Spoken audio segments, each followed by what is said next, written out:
Napakaraming tao po ang naniniwala na may Diyos. A great number of people, a big percentage of the population of the planet believe in God. But despite this, there is still so much ungodliness, so much interpersonal conflict, so much inner and personal trouble. Bakit sa kabila ng napakaraming nagpapatotoong naniniwala sila na may Diyos, na naniniwala sila sa Diyos, ganun pa rin, napakalaki ng problema ng tao, magulo pa rin ang isip, at bagabag pa rin ang kalooban, at nagbabangayan, lalo na yung mga mananampalataya. Ang pamagat po ng pag-aaral natin ngayon, kasihan tayo ng Panginoon na lalong lumawak ang pangunawa. Don't just believe in God, know God. Huwag lang manalig na may Diyos, kilalanin ang Diyos. Salamat, Ama, dahil maaari kayong makilala ng higit sa kaya dati namin pagkakakilala. Salamat dahil patuloy kayong nagpapakilala sa amin. Yan ang aming hiling sa inyo, Panginoon, na patuloy nyo kaming pagpalain ng lalong pagkaunawa sa inyo. At magamit namin ang pagkaunawang ito sa pagiging lalong kamukha, kawangis ng inyong anak na si Jesus. Patawarin niyo po kami sa aming mga kasalanan, linisin kami, at ngayon biyayaan ng karunungan na mula sa inyo. Forgive us, Lord, cleanse us, and bless us with wisdom that comes from the Spirit, so that we may know you more. Reveal yourself to us. Use your servant as your humble instrument. Be our speaker, teacher, guide, healer. In the name of Jesus, your Son, we pray with thanksgiving. Amen. Napaka-importanting hindi lang magkaroon ng pananalig na may Diyos, hindi lang maging miyembro ng isang relihiyon, kundi magkaroon pa ng malalim na pagkaunawa sa Diyos. Know God more. Know God better. Isa yan sa mga pinakamatatayog na layunin ng tao. Ephesians 1:17, I keep asking that God our Lord Jesus Christ, the God of our Lord Jesus Christ, the glorious Father, may give you the spirit of wisdom and revelation so that you may know Him better. Yan ang dalangin nitong sumulat ng mga taga-Efeso, na pagkalooban ng Espiritu ng Diyos ng karunungang hindi makalupa kundi makalangit, upang lalong mahayag ang Diyos at lalong makilala ng mga mananampalataya. Knowing God better is a gift from God. Hindi ito na nararating sa pamamagitan ng pagsisikap lamang, pag-aaral lamang, kundi ito ay pagpapahayag na biyaya ng Diyos. So ask for this gift, but be ready to be changed by the more revelations that could come. Sapagkat habang lalo nating nakikilala ang Diyos, lumalalim ang pagkakaalam natin tungkol sa Kanya, ay magkakaroon ng mga pagbabago sa ating pananaw, pagbabago sa ating pagkilos at mga pagpapahalaga. Bakit kailangan pang lalong makilala ang Diyos? Why is there such a great need to know God more? Because what you know now about God could have been shaped only by religious instruction or doctrine. Hindi malayo na ang pagkakaunawa natin tungkol sa Diyos ay hinubog lamang ng ating relihiyon. Kaya iba-ibang taong iba-iba ang relihiyon ng kinasalihan, iba-iba ang pagkakakilala sa Diyos. Siyempre, nagpapaligsahan naman ng bawat relihiyon para sabihin sila lang yung tama at yung iba ay mali. But usually what we know of God is controlled by religious officials, religious committees, or councils. Mga grupo ng taong matataas ang posisyon, magaganda kumisa ng mga suot, at sila ang nagsasabi, ito ang Diyos, ito ang dapat mong malaman tungkol sa Diyos, at ito ang kahulugan ng salita ng Diyos. It's possibly correct, but also possibly biased, myopic, self-serving. That's why religious groups oppose one another. Will all subscribe to the idea that there is really one supreme God, creator of all. Iba-iba kasi ang pananaw ng mga relihiyon. So what we know now about God could have been shaped only by culture and tradition. That's why even Filipino Catholics have a different point of view of God from, let's say, Spanish Catholics or German Catholics or American Catholics. Pare-parehong Catholics yun. Kasi may kultura, may tradisyon. What you know about God could be shaped by myth and legend, by imagination. Maaari rin naman na marami nating ideya tungkol sa Diyos ay guni-guni, haka-haka, sabi ni Lola, sabi ng kutsero, sabi ng beautician. Paano natin susuriin kung ang alam natin tungkol sa Diyos ay tama nga? What we know about God could have been shaped only by intellectual discourse and philosophy. Marami naman talagang pinisikap nilang unawain ng Diyos sa pamamagitan ng filosofiya, pag-unawa, pagsaliksik, pag-aaral ng bawat salita sa Biblia at pinagmulan nito, ano ang kahulugan ng mga salitang ito, etc. etc. Mahalaga ang lahat ng binanggit natin, pero hindi yun sapat. Because understanding God through intellectual discourse and philosophy could be putting God inside man's brain. And the brain is a very small box. Kung iaasa lang natin ang pagkakilala natin sa Diyos sa kayang unawain ng utak, alam naman natin makitid ang utak ng tao. Mababaw ang utak natin. So paano ito dadaanan ng lahat ng dakilang karunungan tungkol sa Diyos kung ito mismo ay makitid? We know that the human mind could be very limited. So how could this very limited channel fully access the divine? Paano maaaring dumaan mula sa makitid na utak ng tao ang lahat ng malawak na karunungan tungkol sa Diyos at karunungan ng Diyos? At paano natin mababatid, mauunawa ito samantalang napakalimitado ng ating alam? Kahit mga college graduates, wala pa yatang 10% ang pinag-aralan nun ang natatandaan. Yung pang hindi nag-aral, yung pang hindi hasa, yung hindi bihasa, ano pa ang alam nun? Kaya mga taong mayayabang, nagdudunong-dunungan, ay yung mga tao talagang mangmang. Kasi ang tunay na marunong, ang alam niya, wala siyang alam. Compared sa dapat pa niyang malaman. What we know about God could have been shaped by all what we have mentioned or a salad of these things. Nagkahalo-halo na, naging bulang lang ang pagkakaalam natin tungkol sa Diyos. Kaya litong-lito ang mga tao. What you know about God could be partially right and partially wrong. Or it could be horribly wrong. Tulad ng puna ng Panginoong Yesus sa mga relihiyoso sa kanyang panahon. Matthew 22:29, Jesus answered, "You are completely wrong. You don't know what the scriptures teach, and you don't know anything about the power of God." Sino ang kausap niya? The religious leaders of Israel. If Jesus would say that the religious leaders of Israel were completely wrong, that they don't know what the scriptures teach, and they don't know anything about the power of God, well, they have devoted their entire lives to religion. What else could be said of people who devote less energy to knowing God? Sila na yun, tayo pa kaya? Mahalagang patuloy na saliksikin kung sino ang Diyos, ano ang kanyang kalooban, at ano ang kanyang katuruan. Meanwhile, ang sabi sa Ephesians 1:17 na binasa natin sa pasimula, the spirit of wisdom enables a person to know God better. Sino daw ang tunay na makakapagturo tungkol sa Diyos? Ang Espiritu. Ang Espiritu ng karunungan na ipinagkakaloob. That is why the gift of God through Jesus is the Holy Spirit. Because God wanted to be revealed through Jesus. And the agent is the Holy Spirit of God. John 16:13, the Spirit shows what is true and will come and guide you into the full truth. The Spirit doesn't speak on His own. He will tell you only what He has heard from me, and He will let you know what is going to happen. The Lord Jesus speaking. Sabi niya, ang Espiritu ang magbubukas ng inyong isip. Ang Espiritu ang magpapakilala sa inyo sa Ama. Ang Espiritu ang magtuturo sa inyo. So what people need to know God more are not more scriptures, not more verses. Sa dinami-rami nga niyan, hindi na mapag-aralan lahat. Not more priests and theologians, not more religious laws, but spiritual understanding and discernment. Ang tunay na kailangan natin ngayon ay hindi mga karagdagang pang mga banal na kasulatan, hindi karagdagang mga pare o mga pastor o mga theologian, hindi karagdagang pang mga regulasyones, kundi espiritual na pagkakamulat. Lampas sa utak, lampas sa isip, lampas sa kaugalian, lampas sa dati ng alam. Then wisdom is what we need to apply what we will understand to daily life and to eternity.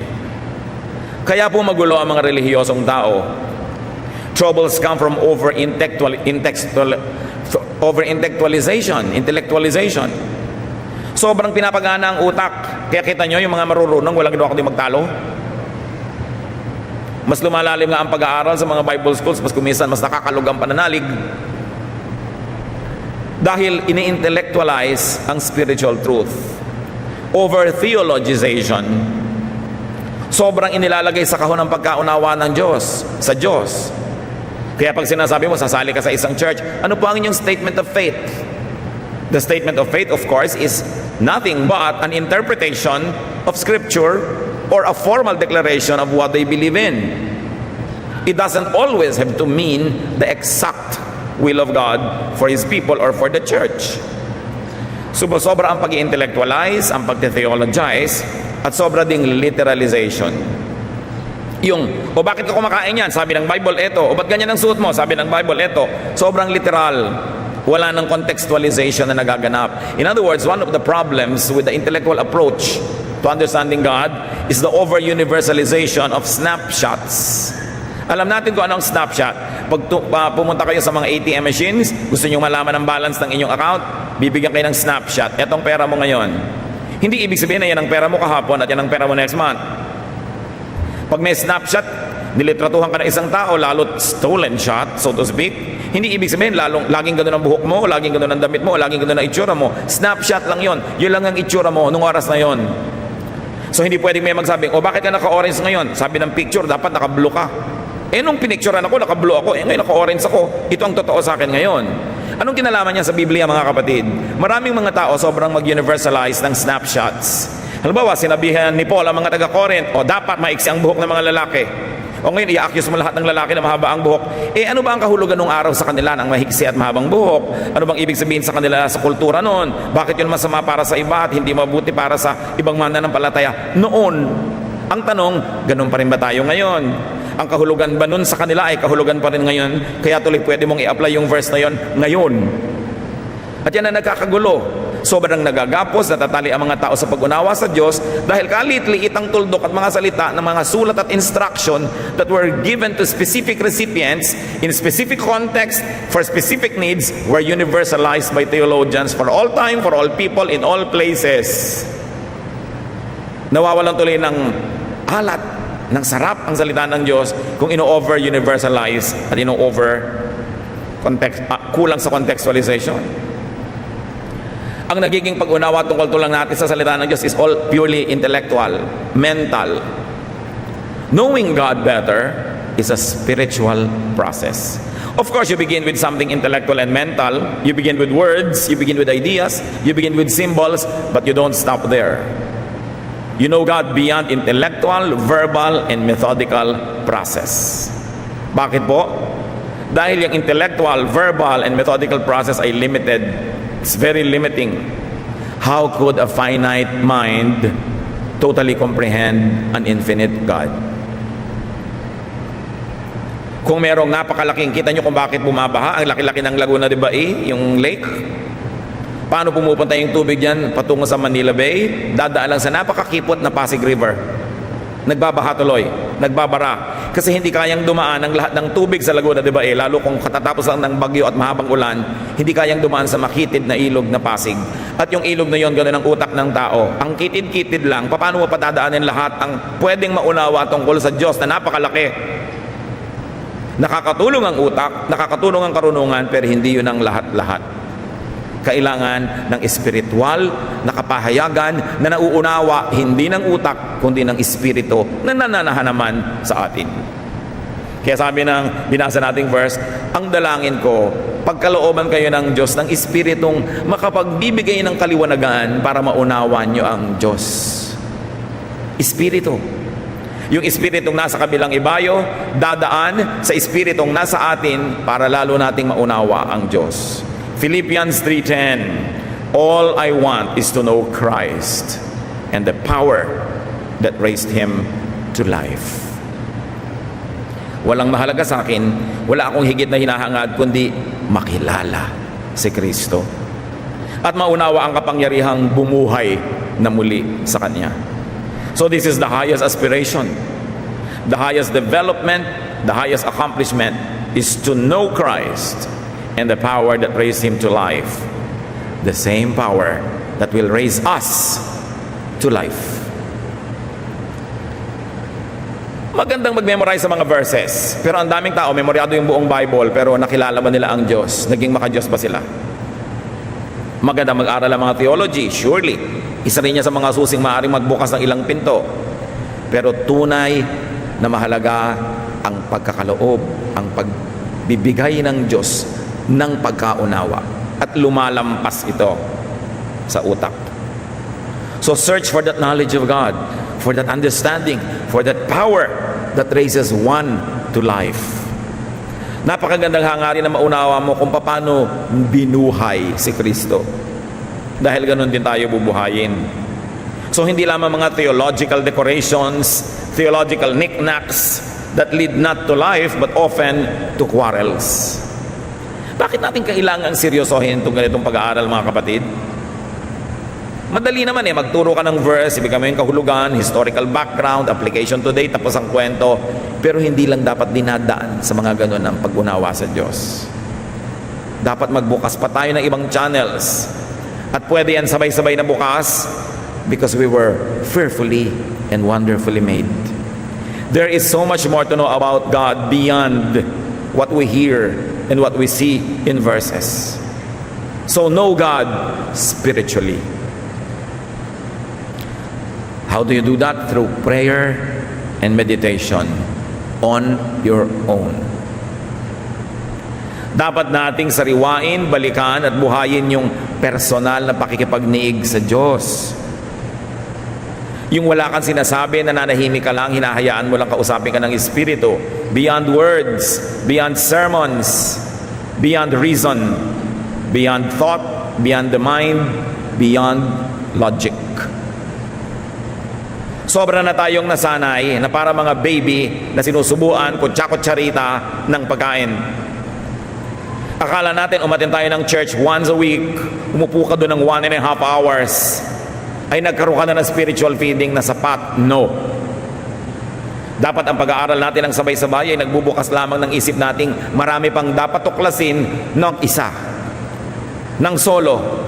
Pag nag-iisa ka sa iyong silid, sa iyong lugar, sa iyong kinalalagyan, kailangang patuloy mong hanapin ang Diyos at makinig ka sa Kanya diretso. Hindi lang yung nadidinig mo through the pulpit, through the Sunday school teacher, through the radio, through the TV. Kasi yung galing sa Diyos na mensahe, nagiging second or third class na dahil dumaan na kung kani-kanino bago makarating sa iyo.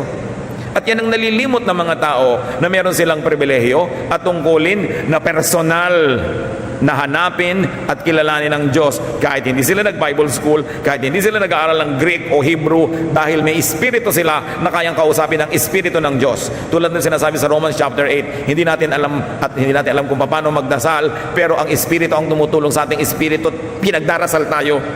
Nagdarasal para sa atin at tinuturuan tayo magdasal. Huwag kayong makontento na nakikinig dyan sandali at pag 1 hour nakahabaan na, naiinip na.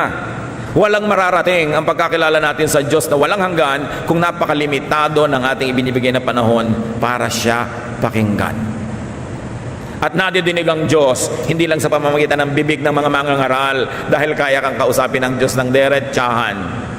This is something that the church will not always want to teach the people because the church people would always like to be in the center of God's economy, to be forever important, to stand between the people and between God. But I'm telling you that God wants a fellowship with you personally, directly. That the fellowshipping of God with you through the church, through the institutions, through teachers is only one of the many ways that you can be with God. And you must develop your personal time, your personal relationship, and your personal knowledge of God. Of course, your personal knowledge of God cannot be applied to everybody. We cannot make a church doctrine out of it, but you may apply it personally in your own life. Bawat tao ay unique. Bawat tao ay may personal na pakikitungo ang Diyos. Hindi uniforme ang pakikitungo niya sa bawat isa. Kaya dapat tayo makadevelop ng ganung bagay. Yung mga karunungan, yung mga theology, yung mga sermon, these are mental constructs and they could become filters, molds, obstacles even, limits, and hindrances in understanding the divine. Kaya nakikita nyo ang mga tao ko minsan, pagka nakinig kay Speaker A, nagiging korteng A ang utak. Pag tagasunod ni Speaker B ang utak. Kaya nagbabangay-bangayan, pero alam nyo there's only one God. It helps. that some people who are trained, who study more, who devote more time to understanding Scripture, are able to minister to us, who devote less time. But these are not the only ways that God can teach us. Tungkulin natin sa ating sariling magkaroon ng diretsahan, tuwiran, at personal na pakikipagtalastasan sa Diyos. Madalas, kung hindi maingat ang speaker at kung hindi maingat ang listener, nai-influensya lang tayo ng kanilang mga biases, ng kanilang mga agenda sa buhay, at nagigita yung mga pawns in cruel chess games by the religious. Mahalaga bungkalin ang personal na relasyon sa Diyos. We get limited by our brain. We get limited by our minds and by our thoughts, and sometimes we can get limited by our own church. Kaya imbes na naging committed to God, ay committed ang utak. Marami mga tao broad-minded nung hindi papalabasan ng Bible, nung hindi religyoso, nung nagkaroon ng mga religious affiliations, committed ang utak, lumiit ang mundo sa halip na lumaki. Kasi nga napapakitid tayo ng theology madalas. Human thought does not always correspond with divine truth. Hindi laging sang-ayon at katumbas ng iniisip ng tao ang iniisip ng Diyos. Human thought can never correspond completely with God's truth. Isaiah 55, 8-9, the Lord says, "My thoughts and my ways are not like yours. Just as the heavens are higher than the earth, my thoughts and my ways are higher than yours." Ang iniisip ko ay hindi katulad ng iniisip nyo, sabi ng Diyos. Ang aking pag-iisip, ang aking mga pamamaraan ay higit na mataas kaysa sa inyo, tulad ng kung gaano kataas ang langit mula sa lupa. Kung ganon, sino ang maglalakas ng loob at magyayabang para sabihin, lubos na nauunawa ko ang Diyos, eto ang tungkol sa Diyos, ito lang ang totoo tungkol sa Kanya, kaya makinig kayo sa akin. We can always attempt. Sometimes we hit, sometimes we miss. But nobody should be so self-righteous and so blinded as to think that he fully understands the divine and that he is the only channel of wisdom about the divine through whom people can learn.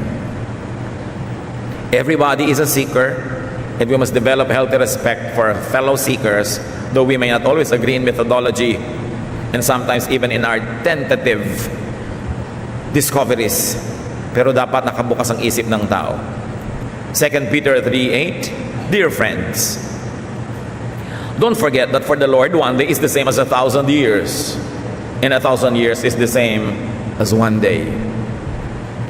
Of course, here we cannot always be literal and say, 1,000 years pala natin, one year lang kay Lord.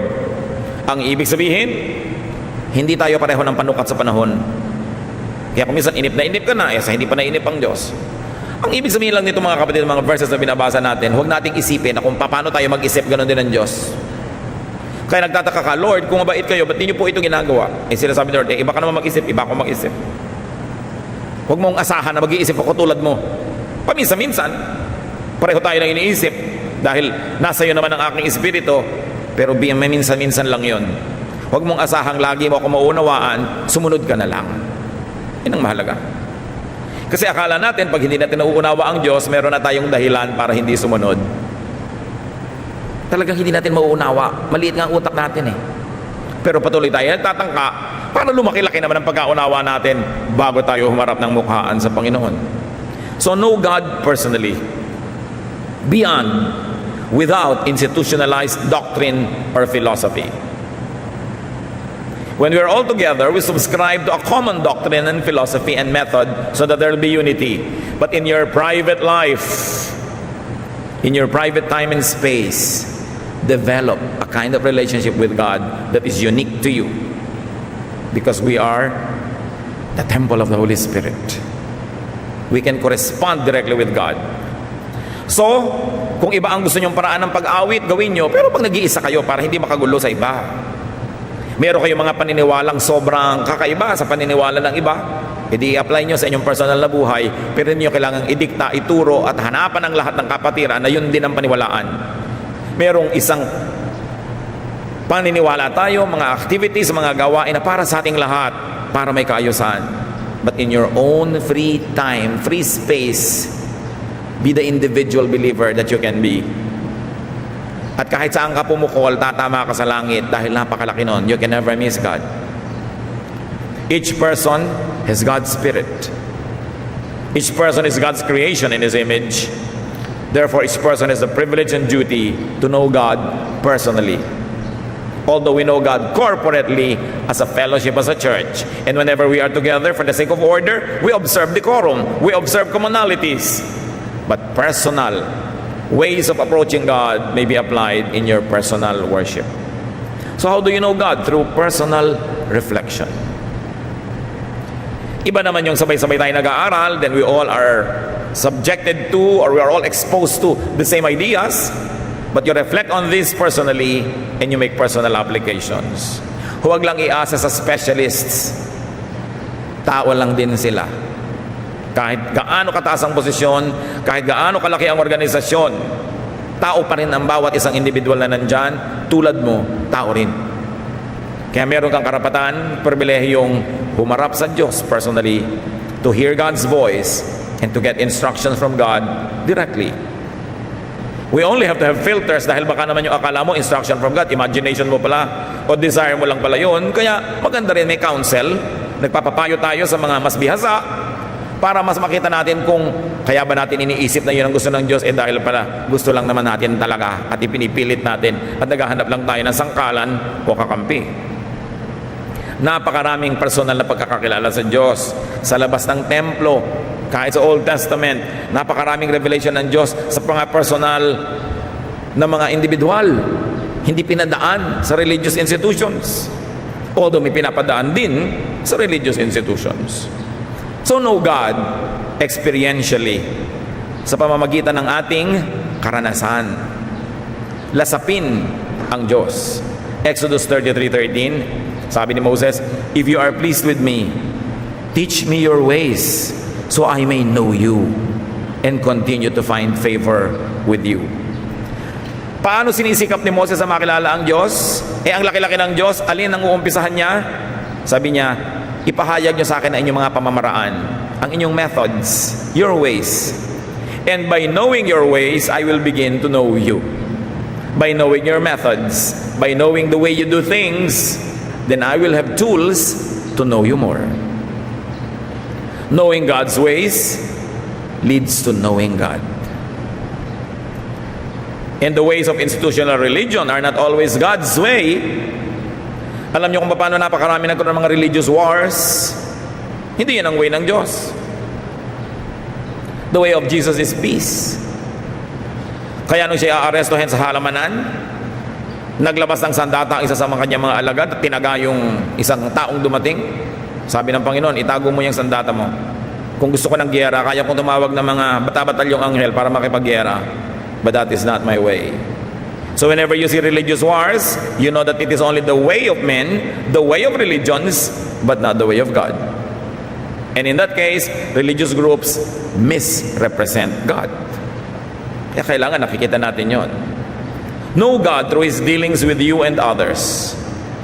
Alam niyo ba na kung bubuksan niyo lang mga kapatid ang inyong mata at tainga, be observant, makikilala niyo ang Diyos kung paano siya sumasagot sa inyong mga dalangin. Kasi lagi siyang sumasagot. Yes, no, later, sagot yon. Kung paano siya nagpapahayag sa pamamagitan ng mga mamunting mga himala na hindi niyo napapansin. Ang sarap na magbukas ng mata, magbukas ng pakiramdam at damahin nyo ang pagtuturo, pag-aakay sa inyo ng Diyos araw-araw. Laging nandun. Hindi lang kasi tayo nakatune in. Wala tayong inaabangan kundi mga dagat na mabiyak, mga tala na bumaba, umakyat. Maraming himala araw-araw. Yung mananalangin lang kayo, lalo yung mga talagang nananalig, humihingi ng signs, nakakakita sila. Lord, ano po bang gagawin ko? Nakakalito naman. Ang sasagutin ko itong si manliligaw A, B, or C. Please give me a sign. And they see signs. Kaya lang, don't be deluded and don't be deceived by your emotion. Kailangan, sinusuri, pero meron. Buhay ang Diyos. Kumikilo siya. Sangkot siya sa buhay natin araw-araw. Kailangan lang nating makita. Hindi lang sa verse na nakikita. Hindi lang sa sermon. Araw-araw. Kasi kasangkot siya at mahal niya tayo. Observe. Know God through the way God moves in your life. You don't need somebody else's life to show you this. You have your own life, which is the palette through which God paints. Parang isang tanghalan ng ating sariling buhay na doon nakikita ang performance ng Diyos. Kailangan lang nating magbukas ng pananaw. God can be experienced. You don't only hear about God, you don't only hear God's words, experience God. Kailangan lang sensitive. One way to measure if someone does not know God, 1 John 4:8. God is love, and anyone who doesn't love others has never known Him. Ang Diyos daw ay pag-ibig, at sino mang hindi umiibig sa kapwa ay hindi nakakilala sa Kanya kahit paano. So God is love. That is one of the greatest truths revealed in Scripture. Therefore, God's way is the loving way. Anyone who does not love, anyone who is not loving, anyone who employs unloving ways does not know God. Despite doctrine. Doctrine! Kahit ang ganda-ganda ng doctrine, kahit ang linaw-linaw ng doctrine, ang tanong mo, loving ba? Despite statement of faith, despite religious connection or title or credentials, despite education, if someone was not loving, the Bible says, he does not know God. Kahit mataas ang ranggo, mataas ang pinag-aralan, pero kung hindi maibigin sa kapwa, hindi raw nun kilala ang Diyos. He could believe in God, no doubt. He could be religious. But still, he does not know God. So sinusuri mo ang tao, paano ka maniniwala sa kanya, paano ka susunod? Hindi dahil sa kaistriktuhan, hindi dahil sa karunungan, hindi dahil sa title, kundi maibigin ba? Ang pamamaraan ba niya ay maibigin o malupit? Ang pamamaraan ba niya ay mabait o hindi mabait? Ang pamamaraan ba niya ay matulungin o pabaya? Sabi doon mo makikilala kung talagang nakakakilala sa Diyos. Pag-ibig ang pinakadakila sa lahat. More than doctrine, more than theology, more than statement of faith is love. 1 Corinthians 13:13. For now there are faith, hope, and love. But of these three, the greatest is love. Sabi, kahit pabalik-baliktarin mo pa lahat ng paniniwalaan, doktrina, faith, etc., pag-ibig pa rin ang pinakamahalaga. Why? Because God is love. Love is the greatest doctrine. Halimbawa, sumasali ka sa church. Ano po bang doktrina nyo dito? Bautismong lubog, wisik, o buhos? Hindi yon. Ang titingnan mo, maibigin po ba kayo? Ano ba ang doktrina nyo? Pre-trib, post-trib, mid-trib? Awayan siyempre ang mga marurunong. Pero sabi, the greatest is love. Eh ano naman ang pakialam ko kung post-trib, mid-trib, o pre-trib kayo? Pero loving ba kayo? Mamahalin nyo ba ako dito sa church na to? O gagamitin nyo lang ako ng 2 taon, 5 taon, pero pag nagkamali ako, sisipain nyo ako, ipapahiya nyo ako sa pulpito. Loving ba kayo? Yun ang tanong. Love by itself is doctrine. Loving is the greatest religious act.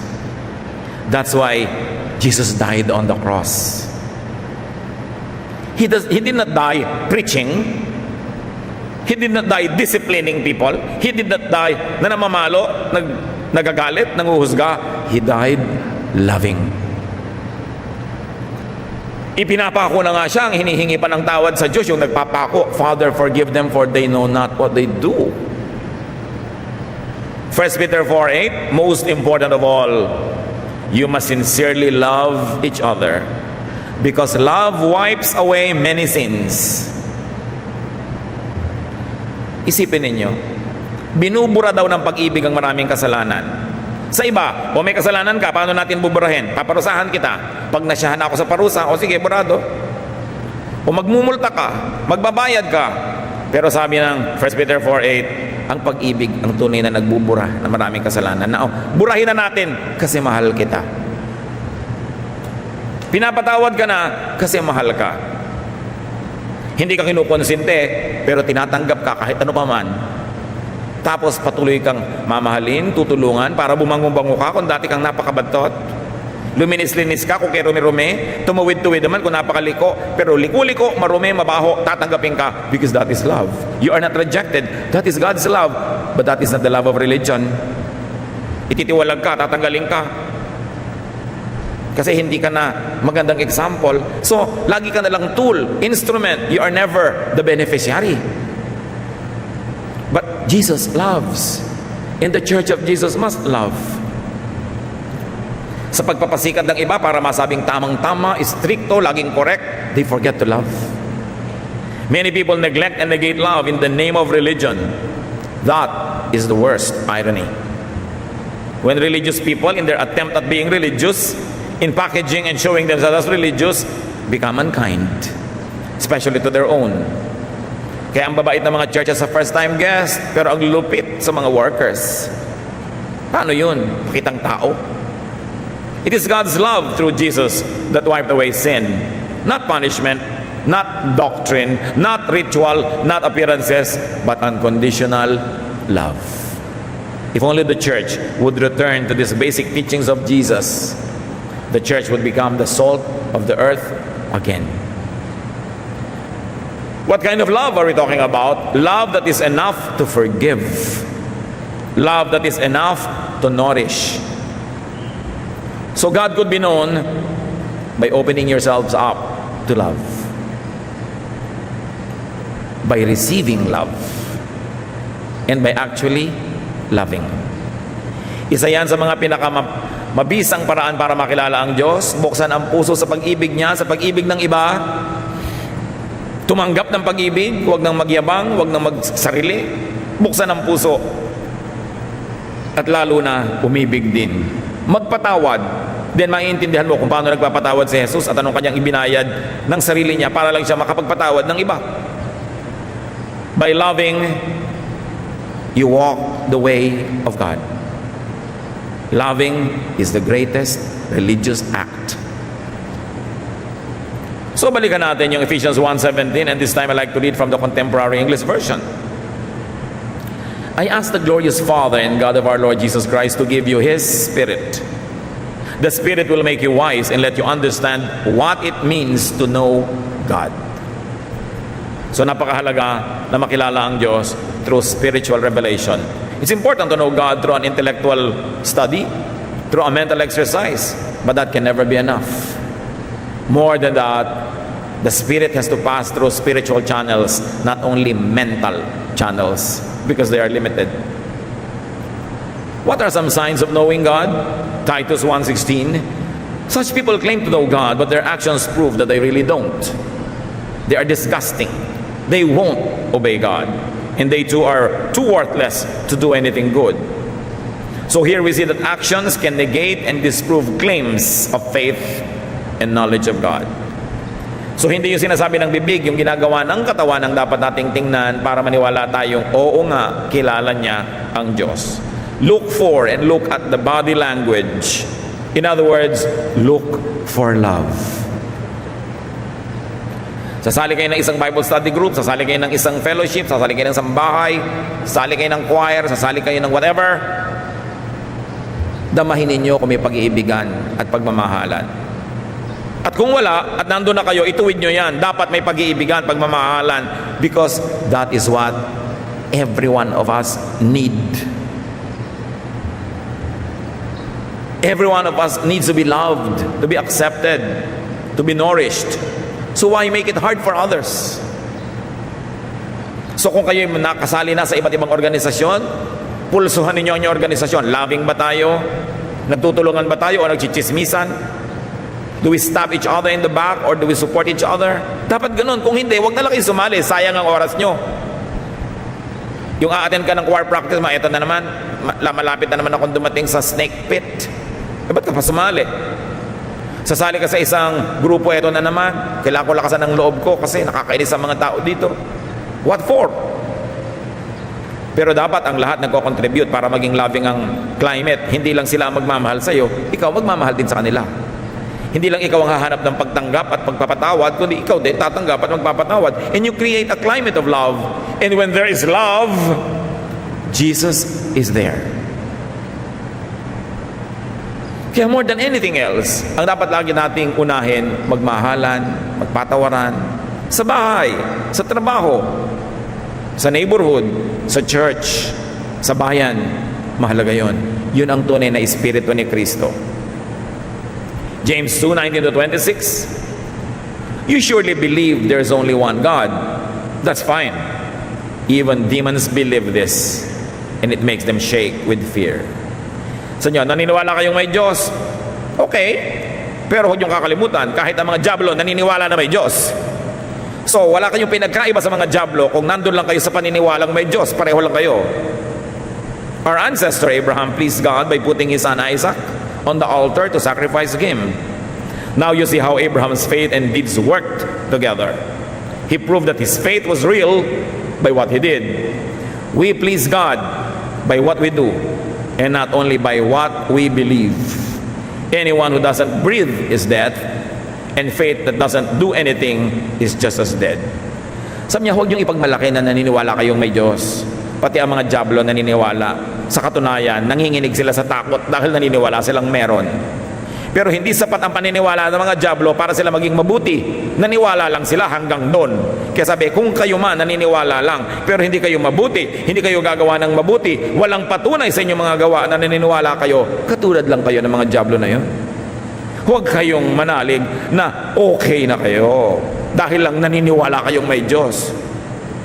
Dapat yung paniniwala nyo magbunga ng mabubuting gawa para malayo-layo kayo umagwat at umangat mula sa mga diablong naniniwala din naman. It's not enough to have religion. You have to be filled with good works, good deeds. It's not enough to attend church. You've got to do good things while you are attending and even while you are not attending. It's not enough to believe in God. Know God to the point of obedience, to the point of loving. Actions, obedience to God, and good deeds are signs of knowing God. Not intellect, not memory verses, although they help. Matthew 5:16, sabi ng Panginoong Jesus, make your light shine so that others will see the good that you do and will praise your Father in heaven. Love is the greatest proof of knowing God. Many people don't know religious teaching. They don't know doctrine. Probably they don't even go to church. But they are loving. Therefore, they know God more than those who don't love, but are full of religious activities. Some religious people become unloving, harsh, and cruel precisely because they are religious. Because they try to be religious and they impress others with their religiosity. They try to prove that they know God by acting like God, by acting like judges, by being unkind and cruel to so-called sinners, by being hostile to other God seekers, by setting themselves apart in direct opposition to God's ways. James 1:27, religion that pleases God the Father must be pure and spotless. You must help the needy orphans and widows and not let this world make you evil. Ano daw yung tunay na religion? Helping needy people, doing good deeds, being kind, being loving. So brothers and sisters, choose to love. Meron kayong tiya nakakainis, you can choose to love and choose to hate. May kasambahay kayo nakakabuiset, you can choose to love, you can choose to hate. Choose the loving way. Because God is love. That is the way of Jesus. Sayang lahat ang oras natin kung mayroon na naman kayong chance pumili, tas you will choose to hate. May kaharap kayo, you can choose to be kind, but you choose to be unkind. You can choose to forgive, you choose not to forgive. Sayang ang lahat. Dahil sa pag-ibig, sa pagmamahal, nagkakatalo at nasusukat ang bawat tao. 1 John 4:8, God is love, and anyone who doesn't love others has never known Him. So don't just say you believe in God. Know God. Spiritually, intellectually, emotionally, experientially. Seek God on your own. Seek God through the church. Seek God through other teachers. Maraming paraan, hindi lang isa. But on top of all of that, you want to know God? Love. And you will know God. Dear God, we thank you. We thank you that you are God of love, not of hate. That you are God who forgives, not keep records of our wrongs. Salamat po sa inyong kabutihan. Ang aming dalangin ngayon, maunawa namin ito at maipamuhay. Na maraming paraan para kayo makilala, at lahat ng paraan na ito, magbukas kami ng aming puso, espiritu, isip, mga karanasan namin, para lalong kumulay, dumami, gumanda ang pagkakilala namin sa inyo. At kung ipakikilala namin kayo sa iba, nawa hindi sa pamamagitan lang ng doktrina, ng pagtuturo at pag-aaral, kundi sa pamamagitan ng aming pag-ibig. Because love is the greatest religious act. Teach us to be masters of it. Teach us to be experts at loving. At nawa, Panginoon, patawarin niyo kami sa lahat ng paraan na pinili namin na hindi maging maibigin. Mula ngayon, make us sensitive so that whenever we are confronted with a choice, we will choose to love because you have chosen to love us. Pagbulay-bulayan natin sumandali, let us reflect on these truths silently, and may the Spirit of love continue to fill us with understanding.